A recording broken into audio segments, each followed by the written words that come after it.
Iran's counterattack rained missiles down on Israel. Sirens went off in the Sehuni area. Explosions echoed in Tel Aviv and Haifa. Multiple buildings were damaged. Over 86 people got injured. According to Iranian media, Tehran used the Khaibar-Shikan missile for the first time. This missile, with a range of up to 2,000 kilometers, shook the Sehuni state. Meanwhile, in western Iran, military operations continue.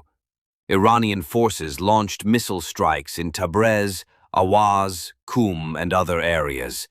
Several buildings were damaged and explosions could be heard everywhere. The Israeli military, they claim to have targeted Iran's missile launchers and military forces.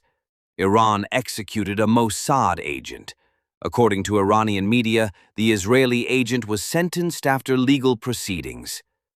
The Strait of Hormuz is an extremely important sea route, a lifeline for oil supplies to Asia, Europe, North America, and the world. The Strait of Hormuz is only 33 kilometers wide at one point between the Persian Gulf and the Gulf of Oman. If Iran closes the Strait of Hormuz, global oil supply would be affected by 20%. If that happens, oil prices could rise by $120 to $130 per barrel because about one-fifth of the world's total oil supply passes through the Abna-i-Hormuz route. The importance of Abna-i-Hormuz in global oil transportation can be understood from the fact that countries like Saudi Arabia, the United Arab Emirates, Kuwait, and Iran send their oil to other nations through this route. Not only that, Qatar, the country with the largest LNG reserves in the world, also relies on this passage for its exports.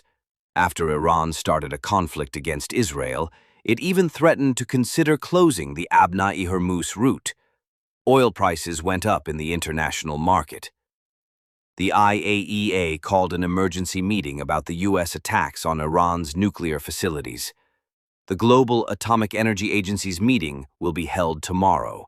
Iran's nuclear chief, Mohammad Eslami, demanded an investigation from the IAEA chief into the U.S. attacks. The IAEA said that the attacks did not increase radiation levels in Iran. Saudi Arabia's Atomic Regulatory Commission also said no signs of radiation were found after the U.S. attacks. Between Saudi Arabia and its neighboring countries,